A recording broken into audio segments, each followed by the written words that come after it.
Hello, I'm Player Select, and yeah. I'm not gonna do the whole thing because instead of like being like, yeah, maybe you should play this, maybe you shouldn't, maybe you should. Look, I'm gonna talk about Pirate Yakuza, like a Dragon, Pirate Yakuza in Hawaii, or as a lot of people play it, funny Eye Patch Man because of Pirate. I mean, Pirate Yakuza. Honestly, if you have any reservations of whether you should play it or shouldn't play it, just stop watching this. Go play it. Probably my third favorite Yakuza game that I've played. Because, as the developers said, it was just like, oh, it's modular. We can basically do whatever we want. Go as crazy as we want. I mean, when you get a amnesiac Majima that just kind of becomes like, he's like, I'm just gonna become a pirate for reasons. He, I mean, that's that's basically the plot of the game. He wakes up on an island, doesn't know who he is, like finds this kid Noah that's like, oh yeah, I want to see the world. He's like, well, let's get a pirate ship and become pirates. It's about the length of the man who erased his name. I think I finished all 5 chapters. I think I have 29 or 39 hours in the game. And that was even with stuff still to do. So it's not lacking. It's not lacking for content, at all. And each chapter is actually named after like a sailor book, except for the last chapter. It's named White Whale, which is kind of the like Moby Dick, White Whale, stuff like that. Point of the beginning is great game. Should play it. If you ever played Assassin's Creed Black Flag, and you love that game, you'll love this game. The boat like ship battles aren't as in depth as that game, but I mean, there's still like you still have like your customizable ship, your customizable cannon, stuff like that you can use. Story, standard fare, sub stories, still standard stuff. You go to Rich Island, Niel Island, and Honolulu, in like your three main locations.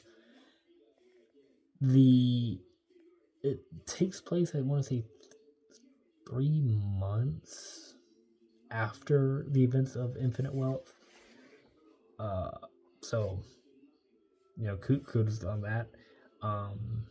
You have Madlantis, which is kind of like your underground Coliseum type area. If you love like recruiting characters in like any of the other games, like 6 when you recruit your basketball team, or 7 when you recruit people to work for the company that Ichiban runs, or in The Man Who Erased His Name, where you're recruiting people to fight the Coliseum with you, you're actually probably going to enjoy recruiting people to be on your pirate crew in this game. Let's see here. What else can I think of saying? I'm not going to talk about story or anything like that, in depth, because I don't want to spoil anything for people that are watching this and haven't played the game yet. So story very light. Like I said, Manchu wakes up on an island, doesn't know who he is, meets a boy. Boy wants to go see the world. Manchu says, "Let's go get a pirate ship and sail the seas." Because he needs a pirate ship to get to Nail Island, so he can kind of get his memories back. And you eventually get to Nail Island. Manchu still doesn't know who he is. Nothing rings a bell. All he knows is that he was there, trying to help the Yakuza dispose of the nuclear waste that was left over.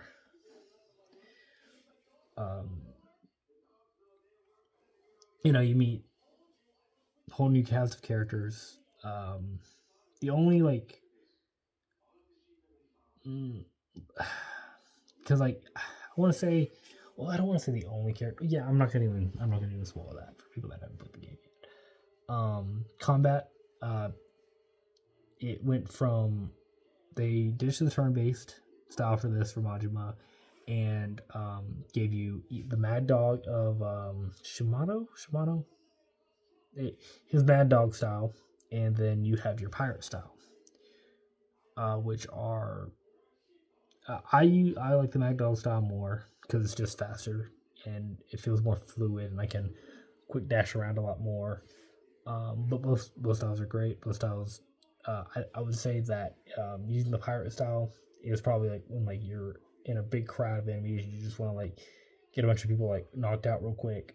But every time like it was just 1-on-1, I would switch to the Mad Dog style, and I just kind of and I went with that because damage output, you can just do a lot more with that.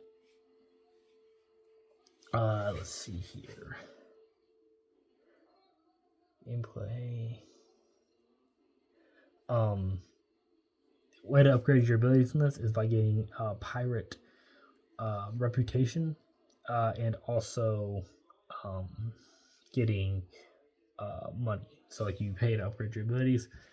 Easy to do because you're as you're traveling around on the seas, you can go to islands and loot the treasure that's there, and the treasure that you loot, go like the value of it directly goes like into like spending money, and that's also how you upgrade your ship. You just pay, just a little bit of money to upgrade your ship. Let's see here.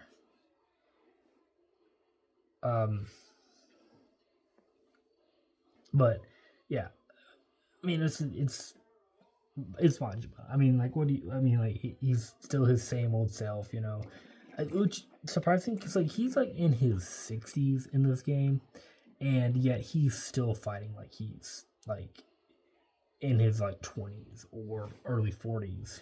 Like the game makes the notion that is like, yeah, Banjo was in his 60s, but yet he's still gallivanting around like he's in his 40s, which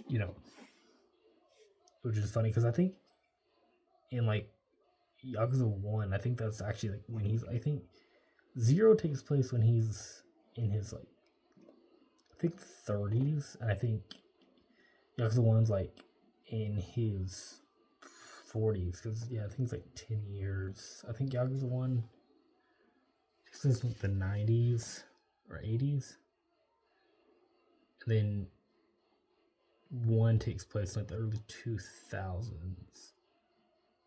I think it starts in like the 90s. Then Kiryu is locked up in prison, and I think he gets out like I think it's supposed to take place from like 05, something like that. People who play this game, who do deep dives on me, will know a lot more about this than I will.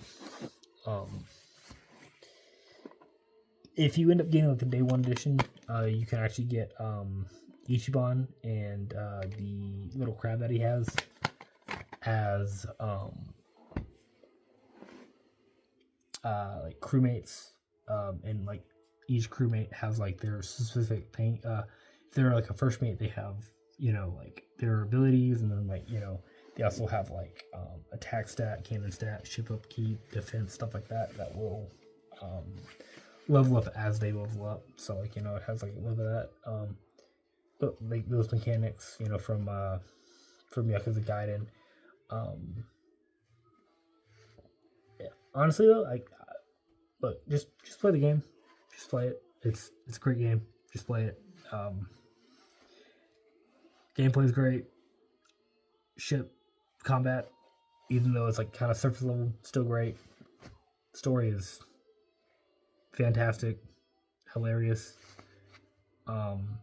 Pulls on your heartstrings towards the end, like the post-credit scenes and stuff like that. Really does. There's a couple cameos from like a couple from some characters that you probably would just never expect to be here, but great, great stuff. And then like the post credit screen, like there was just I was like, what am I watching? But it's great. It's definitely something that if you're a Yakuza fan, you should play. But I mean, if you're a Yakuza fan, you've probably already played it. But I mean, honestly, might be a good jumping in point for some people because I mean, if you don't know anything about the franchise and you're just like, well, like let me try out this funny pirate game, like hey, go for it. I mean, RGG Studios made a pretty good game. Stayed within budget. sold really well, and it's better than I want to say it's better than Skull and Bones, better than Sea of Thieves, better than Black Flag. Um, like there's like a whole other like you have like your big sub story side quest like where it's like it takes like you gotta go find the other people and take them down. But yeah, I mean, and there's not enough words to talk about my praises that I have for this game. The Yakuza franchise is my third favorite franchise of all time, only under Metal Gear Solid and Fire Emblem. But when I say that this is probably my third favorite game in the franchise, I'm not kidding. Kiwami 1 will always hold a special place in my heart because it got me into the franchise. And then I think probably Infinite Wealth will probably be my second favorite. Only because the turn-based combat from 7 was improved so much. I don't necessarily find the story as good as 7 was, but the combat was greatly improved. And I loved the turn, and at first I hated the turn-based combat, but then I grew a lot more fond of Ichiban. Kiryu will always be my man, but Ichiban, he's close second. That schizophrenic just goofball. But yeah, that's all I gotta say. All I can really think of to talk about. But yeah, closing notes. Just play the game. Rate it 9 out of 10.